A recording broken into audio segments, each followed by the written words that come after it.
The post office is not for just for Christmas. Today is a thankful Thursday, and today I am at Ann Street Post Office.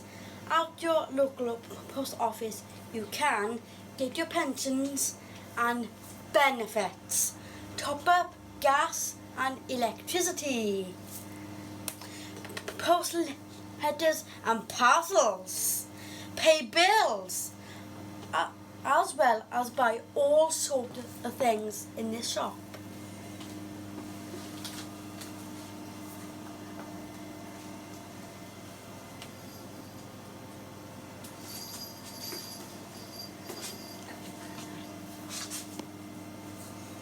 You can also have a chat with a friendly face, and always remember 2 meters apart.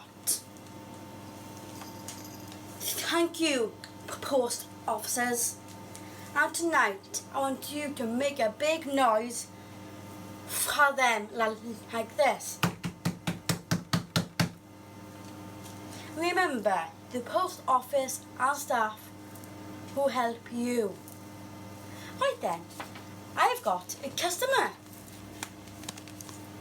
Do you want to post the parcel of? What is it? A banana?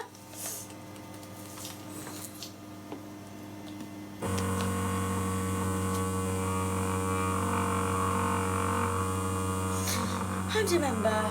Cut in and have a drink.